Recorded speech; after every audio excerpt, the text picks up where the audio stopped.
Good morning, kids. Good morning, families. It is Monday, and we all know what Monday means. It means it is time for our new City Catechism Devotional. So if y'all want to grab your books and grab a Bible together as a family, we're going to jump in. This week we are in question 9. So if you want to go ahead and flip there, that's where we'll start. But before we get into our question, I want to talk to you a little bit about things of this world that we love. We all have things that we enjoy. We have all things that we are passionate about that bring us joy and happiness and we get excited about. Me personally, I love movies. I love entertainment. I love sports. All of those things I get super passionate about. They're things I love. They're things that I enjoy to do. And it's things that I spend money on, and it's things that I give my time and my attention to. And we all have things that we enjoy, that we love, that we're passionate about. I'm also passionate and love working with you all and working with families and getting to show y'all who God is and how much He loves each and every one of you. That's a joy, and that is definitely a passion of mine. We all have these things, and maybe take some time to sit down as a family and think about and talk about what are some of the things you enjoy. What are some of the things that bring you happiness and what gets you excited every day. It could be anything. It could be video games. It could be toys. It could be a TV show, whatever it is, to think about all of those things. And then I want you to think about where God sits in all of that for you. Where God sits in the level of passion and excitement and joy in your life. And that's going to lead us to question number 9 today. So, question number 9 says, what does God require in the first, second, and third commandments?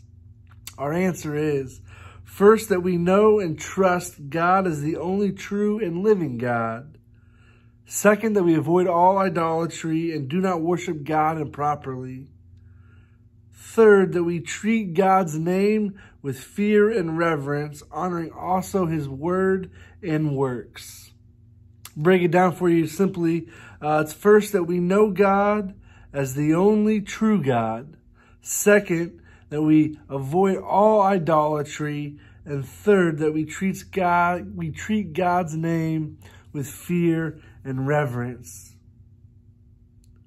So, again, I want you to consider what you love most about your life. And maybe I'll talk about that as a family or kids. Maybe you just want to think on that. And as you think about that, I want y'all as a family to sit down and read through Exodus 20, 1-7 together. And as you read through this, I want to remind you that the Israelites and the people have experienced all of God's glory and power. Remember, He brought them out of Egypt. He saved them from the Pharaoh. They've experienced the power that He has, that He can save them, that He can bring them out, and that He can provide.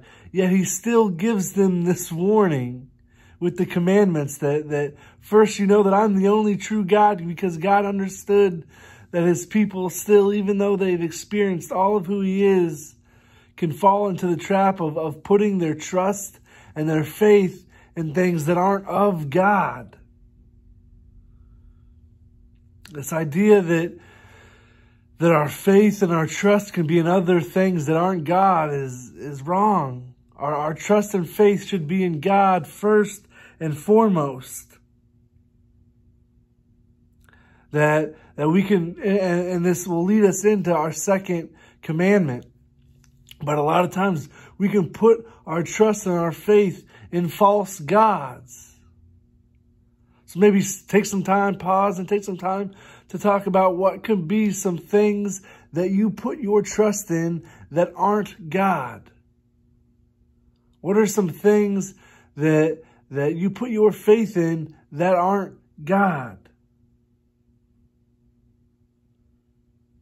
See, we also worship things that we put in place of God. All of those things that I talked to you about that are passions and things that I love.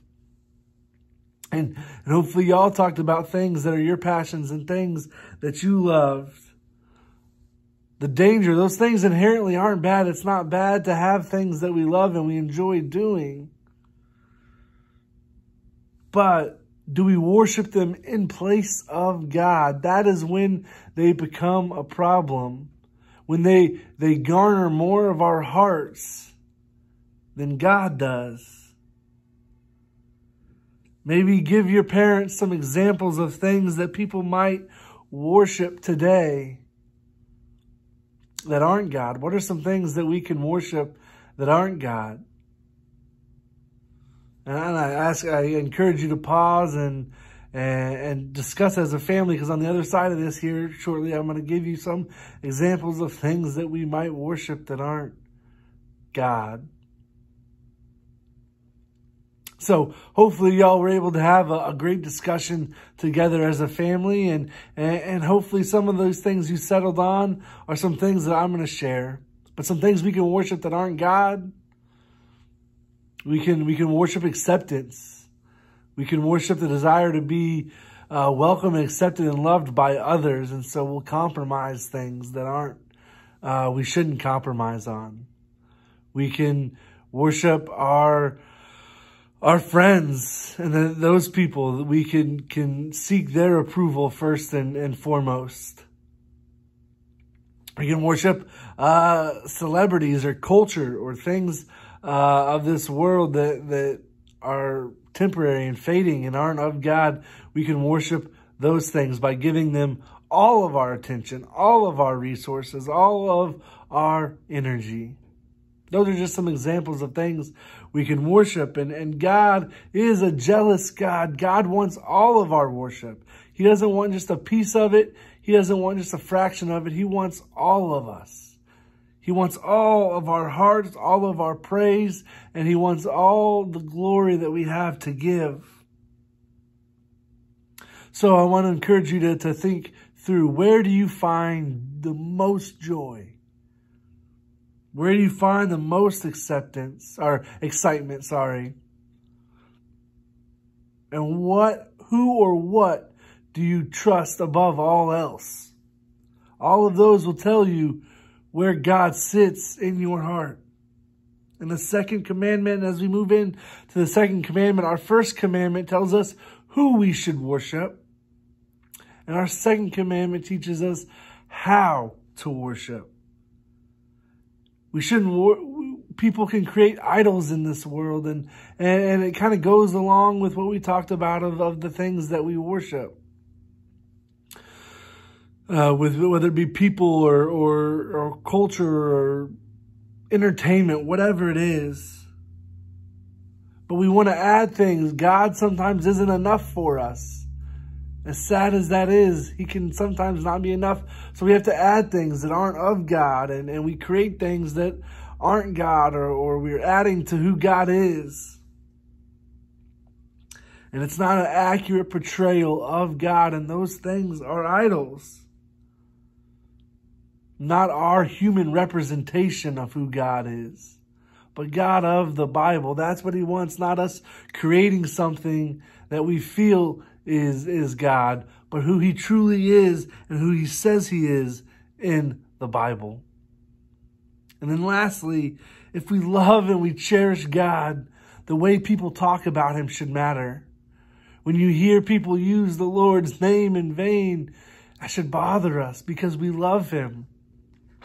And so to use His name in such a way that's disrespectful should hurt us, and it shouldn't be something that we do. It shouldn't be something that we participate in because of the fact that we worship Him and we know He deserves all our praise and honor and glory. When you hear that misuse,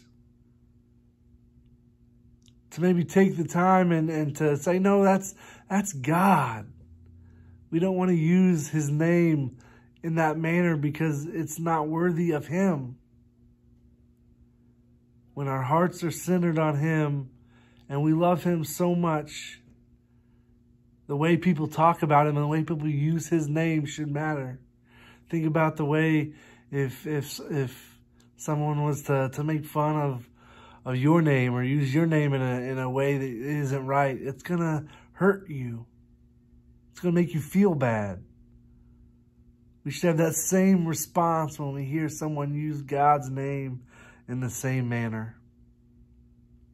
So I want to leave y'all just with some questions to talk about as a family, and parents to ask your kids, and to honestly have these conversations. Do they love God or do they worship idols? Talk about that. Have that conversation. Ask them, can they clearly describe what biblical worship is? To have that conversation of what that looks like. And to emphasize that it's the worship of God, who He is in the Bible, and that God alone.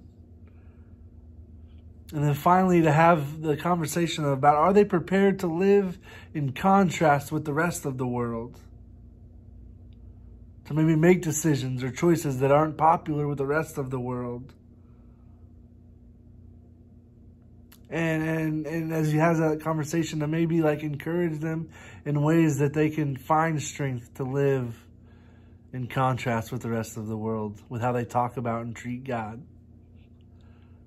Hopefully this is a great week as y'all have these conversations and have these discussions.